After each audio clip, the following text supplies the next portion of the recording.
عزیز طالبات السلام علیکم، امید ہے آپ خیریت سے ہوں گے۔ ہم غزلیات حافظ شیرازی پڑھ رہے ہیں۔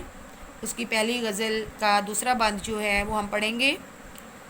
پڑھنا شروع کرتے ہیں۔ شراب خوردی و خوی کردی کی شدی بے چمن کہ آب روئے تو آتش در ارغوان انداخت۔ شراب خوردے، تو شراب پی کر، و خویے کردے اور پسینے میں شرابور ہو کر باغ میں گیا کہ آب روئے تو کہ تیرے چہرے کی تاب نے، رونق نے، آتش در ارغوان انداز، ارغوان کے پھول میں آگ لگا دی۔ بزم گاہ چمن دوش مست بے گزشتم، میں گزشتہ روز مست ہو کر چمن کی بزم سے گزر رہا تھا۔ چوں از دہان تمام گونچا درگمان انداخت، کہ گونچے نے مجھے تیرے منہ کے شبہ میں ڈال دیا۔ بنفشہ تورے مفتول خود گرا میزد، بنفشہ اپنی زلفوں کو گرا لگا رہی تھی۔ صبا حکایت زلفے تو درمیان داد، صبا نے تیرے زلفوں کی حکایت درمیان میں چھیڑ دی۔ زے شرم آنکھیں بے رویے تو نسبتش کردن، اس شرم سے کہ میں نے اس کو تیرے چہرے سے نسبت دی۔ سمن بے دست صبا خاک در دہان انداخت، سمن کا جو پھول ہے اس نے صبا کے ہاتھوں خاک اپنے منہ پہ ڈال لی۔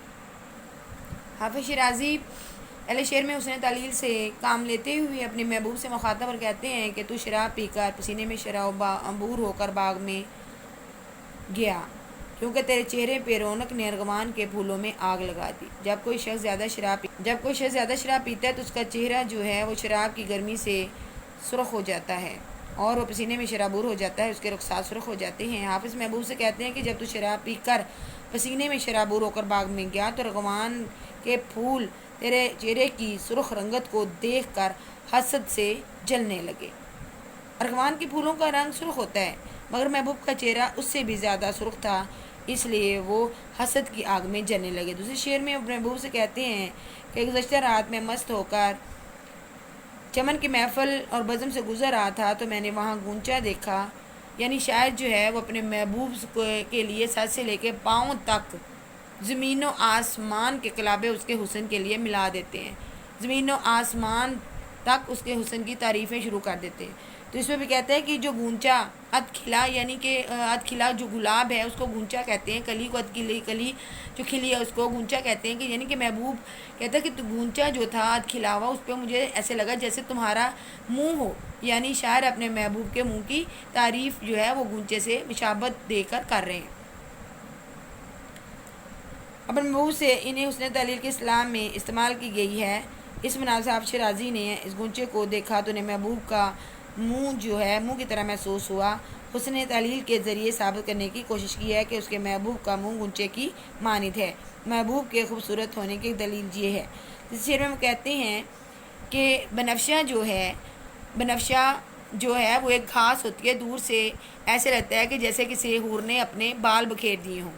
تو بنفشہ جو ہے وہ اپنی زلفوں کو گرا لگا رہا تھا، طرح دار زلفوں کو گرا لگا رہا تھا صبا نے تیری زلفوں کی۔ اس میں شاعر جو ہے وہ اپنے محبوب کی تعریف میں کہہ رہا ہے کہ بنفشہ جو ہے وہ اتنی خوبصورت وہ بنفشہ کی گھاس ہوتی ہے، تو وہ کہتے ہیں کہ اس کو وہ خوبصورتی میں لاجواب ہے، لیکن محبوب کی جب بات ہوئی تو صبا نے درمیان میں جب اپنی زلفوں کو گرا لگا رہا تھا تو صبا نے جب محبوب کی زلفوں کا ذکر کیا تو وہ اپنی زلفوں کو گرا لگانا بھول گیا۔